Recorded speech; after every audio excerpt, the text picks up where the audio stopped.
one of Schubert's most famous songs, Der Tod und das Mädchen, Death and the Maiden.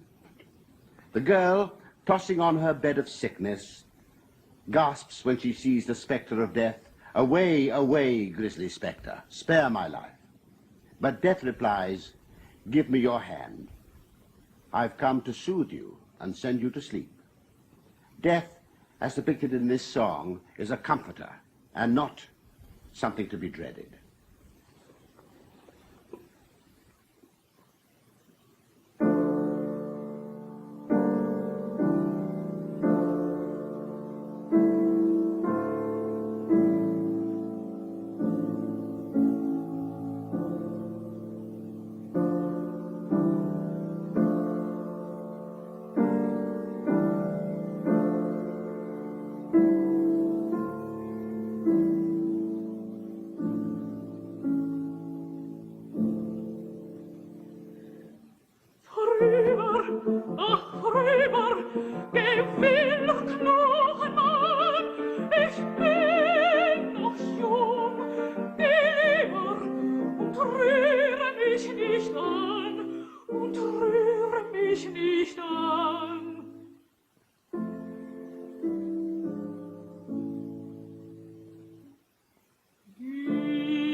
So far this week, in my Schubert-inspired explorations, I've talked about the word Lied, song, art song, and yesterday I mentioned Sehnsucht, which can be sort of translated as a kind of yearning, craving. And today I would like to talk about another beautiful German word, Einsamkeit. Now, I had an interesting conversation today with the conductor of the opera I'm currently rehearsing in, because I sort of got a little bit confused or was attaching something to this word Einsamkeit, which is not actually part of the word. So I asked the conductor during the break, I went up to him and asked what he kind of would say the meaning of the word Einsamkeit is, and he said loneliness and solitude, which I think is the kind of absolute best way to kind of describe the word.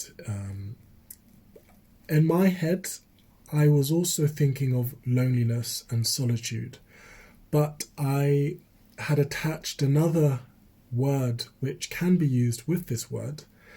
So in my head, I was confusing Einsamkeit with Waldeinsamkeit.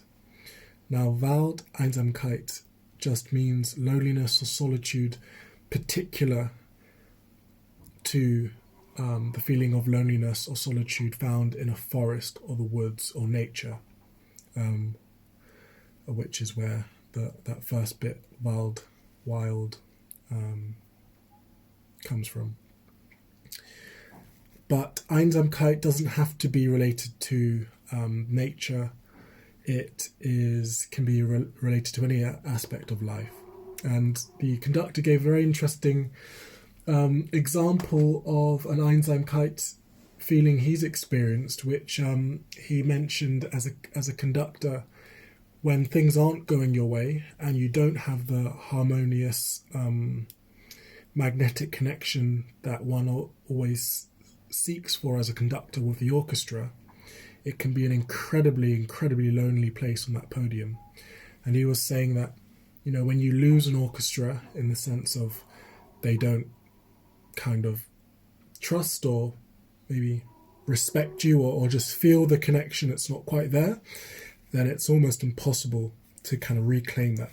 And so I thought that was a very interesting perspective of Einsamkeit, because in my mind I was imagining kind of this refuge away from the city and being kind of immersed in nature and the sort of the quiet solitude of being so far removed from noise and hustle and bustle of kind of modern life, and just that kind of retreat in nature. So in connection to Einsamkeit, I have been thinking about this really beautiful song, Tod und das Mädchen, Death and the Maiden, which Schubert penned in February 1817. It's a very short song, and it has two parts, the maiden and the spectre of death. And this poor young girl is pleading with death to leave her alone. She says, "I'm still young, please go and do not touch me." And death, in this very soft and gentle way, replies, "Give me your hand, you lovely tender creature. I am a friend, and do not come to punish. Be not afraid, I am not fierce. You shall sleep softly in my arms." And I suppose the connection between this song and the word Einsamkeit that I'm maybe trying to make is perhaps there can be no greater expression of loneliness and seclusion than death and everything that sort of shrouds death. Schubert, who I've already mentioned earlier this week, died very young, aged 31, wrote an extraordinary number of songs about death, obviously including this one. Not because it was fashionable, but because much of Schubert's life was lived in death's shadow. And for instance, 7 of his brothers and sisters died before he was born, and 2 more, Joseph and Aloysia Magdalena, while he was an infant. And I watched a video where Richard Stokes, who is a professor of Lieder at the Royal College of Music and the writer of the Book of Lieder, which I currently have in front of me, he mentioned in this video I watched earlier today about how in 1824 Schubert wrote a letter to his friends, his artist friend Leopold Kuppelweiser, which runs like this: "In a word, I feel myself to be the most unhappy and wretched creature in the world. Imagine a man whose health will never be right again. Imagine a man, I say, whose most brilliant hopes have come to naught, to whom the happiness of love and friendship have nothing to offer but pain at best. Well, might I sing now each day, meine Ruhe ist hin, mein Herz ist schwer, ich finde sie nimmer, und nimmer mehr. My peace is gone, my heart is sore. Never shall I find peace again, for each night on returning to bed, I hope never to wake again. And Richard Stokes says in the video, this is no run-of-the-mill melancholy or hypochondria.